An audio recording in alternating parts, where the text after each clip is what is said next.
Ada 100 nggak? Pinjem dong 100, besok gua balikin. Ada yang pernah dengar kata-kata seperti itu? Kalau ada, selamat. Kita sama.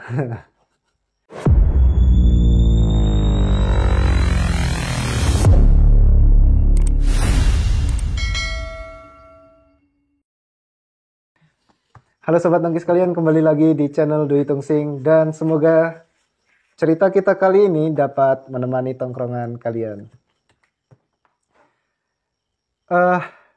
Kata-kata yang mungkin nggak pengen kita denger gitu. Kata-kata yang tabu. Pinjem dulu 100. Gue pikir awalnya cuma gue doang gitu yang ngalamin. Ternyata banyak.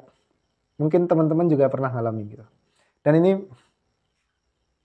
eh, terjadi di banyak tempat di seluruh Indonesia kali ya.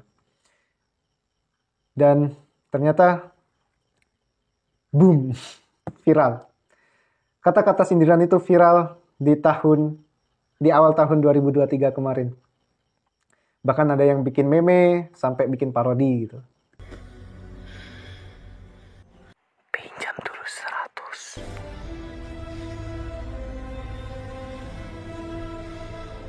Sebenarnya nggak masalah kalau teman-teman ini mau ngutang gitu. Yang jadi masalah adalah ketika ngutang, habis itu ngilang. Mbak ditelan bumi gitu, entah kemana gitu kan. Ngasih kabar aja kagak gitu. Gue mau cerita dikit pengalaman gue gitu.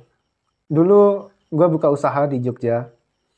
Usaha itu dijalankan oleh 2 orang dan disupport 8 investor.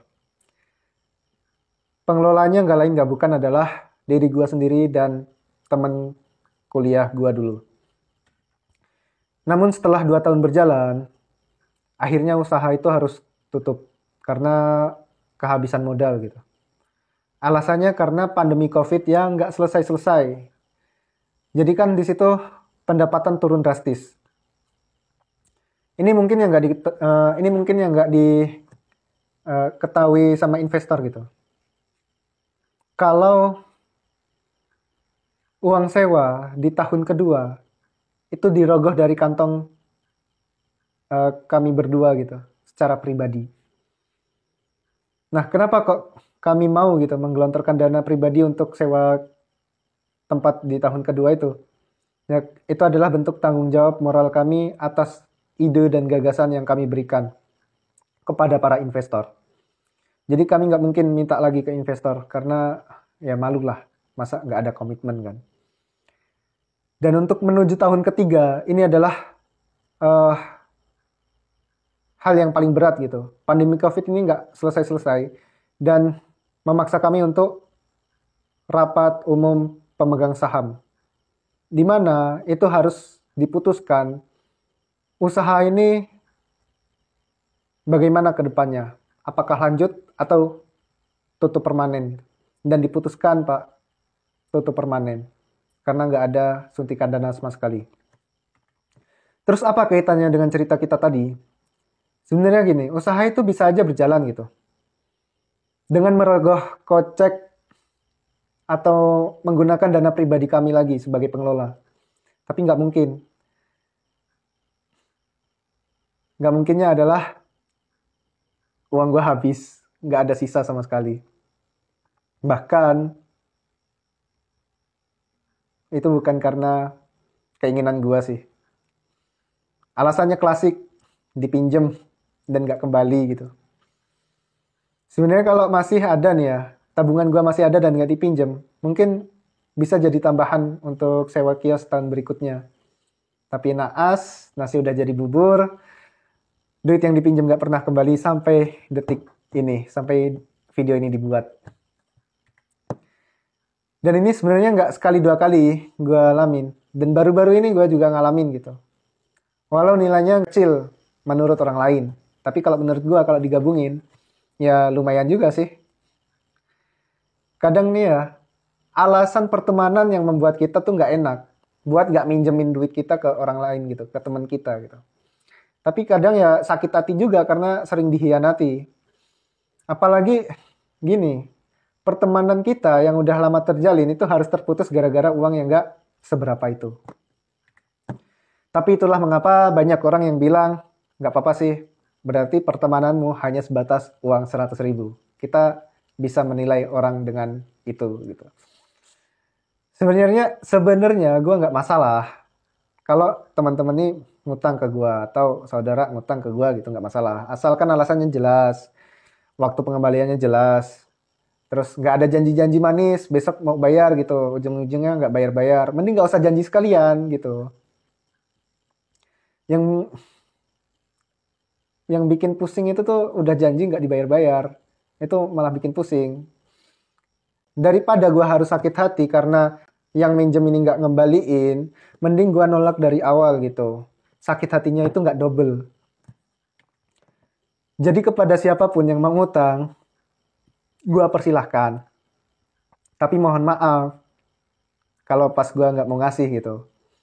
Selain alasan traumatik itu, alasan lainnya adalah karena kadang juga gue nggak selalu ada gitu. Dan gini Pak, dalam usaha itu juga kan ada namanya arus kas, harus ada cash flow yang sehat. Kalau cash flow kita nggak sehat, ya jangan harap usaha itu harus jalan gitu kan. Dan satu lagi, ketika dalam waktu yang bersamaan banyak yang minjem, ya otomatis gue nggak bakal minjemin. Iya dong. Kalau semuanya dipinjem, eh, uang buat muter usaha gue mau dikemanain gitu kan. Usaha gue mau dikemanain. Lama-lama gulung tikar juga ini. Semoga aja nggak ada yang tersinggung. Karena gue lagi nggak nyinggung siapapun di sini. Gue hanya cerita doang.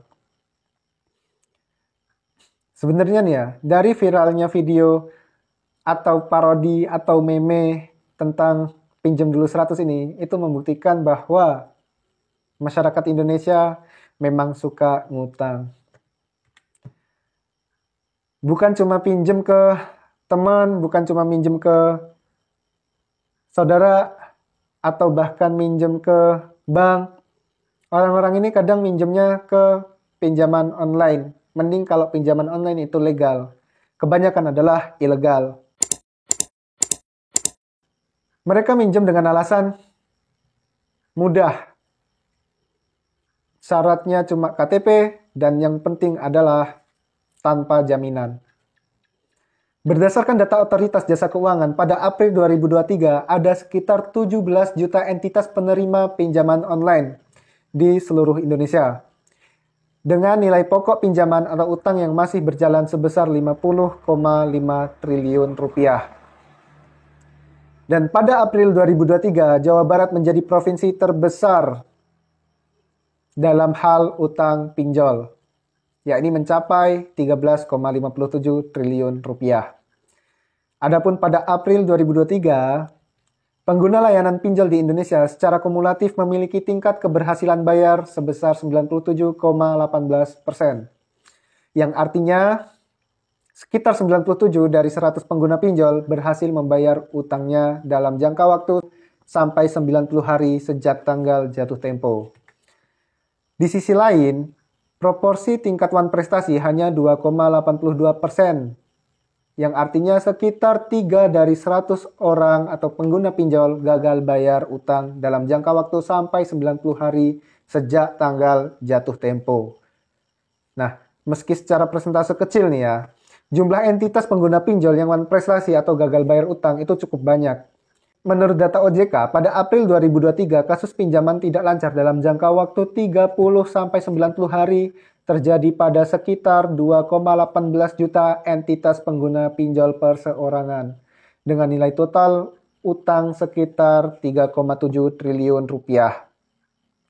Nah, kemudian kasus pinjaman macet dalam jangka waktu lebih dari 90 hari terjadi pada sekitar 358.000 entitas pengguna pinjol perseorangan dengan nilai total utang sekitar 1,1 triliun rupiah. Kalau menurut riset No Limit Indonesia, terungkap bahwa sebanyak 28% masyarakat Indonesia nggak mampu membedakan pinjaman online legal dan ilegal. Dan guru menjadi kalangan yang paling banyak terjerat pinjaman online ilegal. Dari hasil analisis percakapan di media sosial, sebanyak 42% korban pinjol ilegal berprofesi sebagai guru. Gue pernah ngalamin di mana ada operator pinjol, ini selalu nelpon ke nomor gue gitu, buat nanyain sang nasabah. Dan itu sangat-sangat mengganggu. Di sini gue sadar kalau ternyata nomor HP gue dipakai sebagai nomor darurat sang nasabah. Dan kadang nggak sekali dua kali mereka nelpon gitu. Sering, bahkan sering kali. Nggak cuma nelpon, SMS. Sekalinya di blok, nomor lain bermunculan dan menanyakan hal yang sama. Mungkin Sobat Nongki pernah ngalamin hal serupa dan kesel juga. Coba tulis di kolom komentar. Oke, gitu aja.